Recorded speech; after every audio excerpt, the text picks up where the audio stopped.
لوگوں کو اکٹھا کر کے دعوت کی اور شادی کر دی۔ رات کو حضرت یعقوب علیہ السلام پر انکشاف ہوا کہ شادی تو راحیل کی بجائے بڑی بہن لیا سے ہوئی ہے۔ حضرت یعقوب علیہ السلام نے صبح ماموں سے پوچھا کہ آپ نے ایسا کیوں کیا؟ میں نے تو راحیل سے نکاح کا پیغام دیا تھا۔ ماموں نے جواب دیا، ہمارے ہاں بڑی بیٹی کے ہوتے چھوٹی سے نکاح نہیں ہو سکتا۔ ہاں اگر تمہیں چھوٹی پسند ہے تو میں اس سے بھی تمہارا نکاح کر دوں گا، مگر تمہیں مزید 7 سال تک بکریاں چرانی ہوگی۔ حضرت یعقوب علیہ السلام نے مزید 7 سال تک بکریاں چرائیں، جس کے بعد ان کا نکاح چھوٹی بہن سے کر دیا گیا۔ یہاں واضح کرتے چلیں کہ اس وقت 2 بہنوں کا ایک ہی وقت میں ایک مرد سے نکاح ہو سکتا تھا۔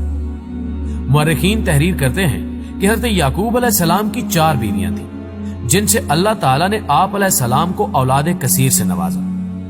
آپ علیہ السلام کے 12 بیٹے اور 1 بیٹی ہوئی۔ بیٹوں کی شادیاں ہوئیں اور پھر ان کی اولاد پھیلتے پھیلتے 12 قبیلوں کی شکل اختیار کر گئی۔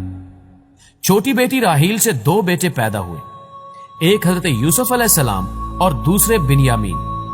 حضرت یعقوب علیہ السلام نے 20 برس تک ماموں کے گھر قیام فرمایا۔ پھر انہیں اللہ تعالیٰ کی جانب سے واپس ارض کنعان جانے کا حکم ملا تو انہوں نے اپنے اہل و عیال کے ساتھ ہران واپس جانے کی تیاریاں شروع کر دی۔ بیٹیوں اور ان کے بچوں سے جدائی کے سبب ماموں اداس و غمگین ہو گئے۔ انہوں نے حضرت یعقوب علیہ السلام کو روکنے کی کوشش کی، لیکن وہ تو حکم الہی کے پابند تھے۔ بالآخر ماموں نے بھیڑ بکریوں کے بڑے ریوڑ اور زیادہ راہ ساتھ کر کے سب کو رخصت کیا۔ اسلامک ہب دیکھنے اور سننے والے معزز ساتھیوں، حضرت یعقوب علیہ السلام اپنے اہل و عیال اور مال مویشیوں کے ساتھ سفر کرتے ہوئے اس مقام پر پہنچ گئے جہاں ان کے بڑے بھائی مہیس رہتے تھے۔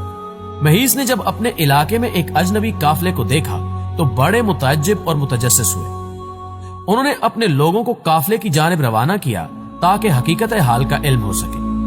لوگوں نے واپس آ کر بتایا کہ اس قافلے کا سربراہ یعقوب نامی کوئی شخص ہے اور یہ لوگ حران سے نقل مکانی کر کے کنعان جا رہے ہیں۔ مہیس نے جب یہ سنا تو انہیں 20 برس پرانا واقعہ یاد آ گیا اور وہ سمجھ گئے کہ یہ تو چھوٹے بھائی یعقوب ہیں۔ پھر مہیس نے اپنے قبیلے کے 400 لوگوں کو ساتھ لیا اور حضرت یعقوب علیہ السلام کی جانب چل پڑے۔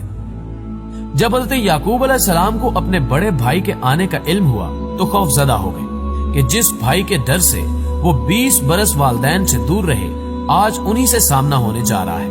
روایت میں ہے کہ اس موقع پر اللہ تعالیٰ نے آپ علیہ السلام کے پاس فرشتے بھیجے، جنہوں نے کہا کہ آپ علیہ السلام پریشان نہ ہوں، اللہ آپ کے ساتھ ہے، اپنے بھائی کے استقبال کی تیاری کریں۔ اس پیغام سے انہیں بڑا حوصلہ ملا۔ انہوں نے بھائی کو تحفے میں دینے کے لیے اپنے ریوڑ میں سے خوبصورت بھیڑ بکریاں ساتھ لی اور کچھ دور جا کر بھائی کا استقبال کیا۔ 20 سال کی طویل جدائی نے مہیس کے دل سے رنجش اور نفرت ختم کر دی تھی۔ چھوٹے بھائی کی محبت نے جوش مارا اور آگے بڑھ کر گلے لگا لیا۔ دونوں بھائیوں نے ایک دوسرے کو بوسہ دیا اور دیر تک ماضی کی یادوں میں کھوئے رہے۔ حضرت یعقوب علیہ السلام نے کچھ دن بڑے بھائی کی میزبانی میں گزارے، پھر ان سے اجازت چاہی۔ مہیس نے بہت سے تحفے تحائف دے کر عزت و احترام کے ساتھ چھوٹے بھائی کو رخصت کیا۔ حضرت یعقوب علیہ السلام کو اچھی طرح یاد تھا کہ 20 سال پہلے جب وہ اپنے ماموں کے پاس جا رہے تھے تو انہوں نے منت مانی تھی کہ اگر وہ اپنے والدین کے پاس سلامتی کے ساتھ لوٹ گئے تو جس جگہ خواب دیکھا تھا وہاں اللہ کا گھر بنائیں گے۔ لہٰذا وہ 20 سال پرانے راستوں کو یاد کرتے ہوئے یروشلم کے قریب اس بستی تک پہنچ گئے جس کے باہر انہوں نے قیام فرمایا تھا۔ بستی کے باہر خیمے نصب کر دیے گئے اور پھر حضرت یعقوب علیہ السلام نے اپنے بچوں کے ساتھ اس پتھر کی تلاش شروع کر دی جس پر انہوں نے تیل لگایا تھا۔